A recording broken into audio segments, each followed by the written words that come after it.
Cette émission vous est présentée par les laboratoires Becker. Professeur Khatri, spécialiste en médecine interne et en médecine vasculaire. Aujourd'hui, on va parler de la thrombose veineuse profonde, ou plus exactement de la maladie thromboembolique veineuse. Comme vous le savez, la thrombose veineuse, c'est défini comme la formation d'un caillou dans une veine du réseau profond. Cette maladie peut toucher donc toutes les veines, mais généralement, c'est les veines des membres inférieurs qui sont touchées. Les complications de la maladie thromboembolique, il y a des complications aiguës très graves. La première complication, c'est l'embolie pulmonaire, donc c'est ce caillou de sang qui peut migrer et qui va aller dans les artères pulmonaires, et il peut être fatal pour le patient. La deuxième complication qui se fait à moyen et long terme, c'est la maladie thromboembolique. C'est une maladie qui est fréquente, c'est une maladie qui est grave et qui nécessite une prise en charge adéquate. Le traitement classique de la maladie thromboembolique veineuse était assez astreignant pour les médecins et les systèmes de santé. C'était un traitement qui était souvent institué en hospitalier. Maintenant, avec les nouvelles molécules, donc avec les AOD, on a beaucoup plus de facilité. C'est un traitement qu'on peut démarrer en ambulatoire, bien sûr avec quelques précautions. Il faut faire un petit bilan, il faut être sûr du diagnostic.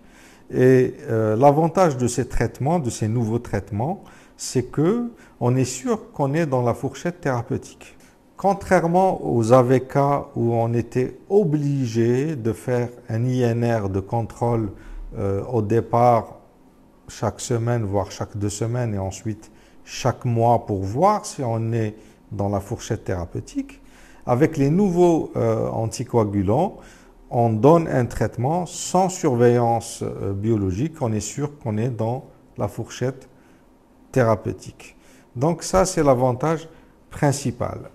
On s'est rendu compte à travers les études que les malades qui étaient sous le schéma thérapeutique n'étaient pas toujours dans la fourchette thérapeutique.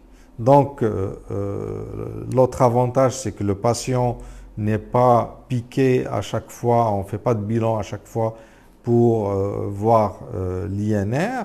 Il y a moins d'accidents hémorragiques avec les AOD par rapport aux AVK en général, moins d'événements hémorragiques graves, et puis on est sûr que le patient il est traité.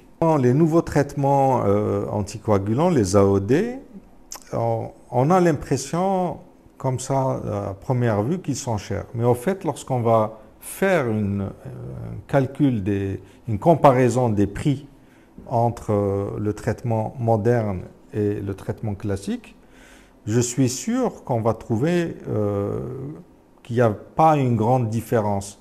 Au fait, lorsqu'on met le patient sous AOD, donc on fait moins de tests biologiques INR de surveillance, il y a moins d'accidents hémorragiques graves, donc moins d'hospitalisation, et ce qui dit hospitalisation dit un surplus de coûts pour l'État.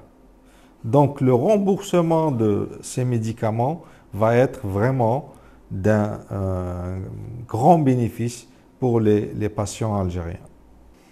C'est vrai que les AOD sont des molécules qui sont chères, mais on ne doit pas être en retard. Je crois qu'on l'est déjà, parce que beaucoup de pays utilisent ces médicaments.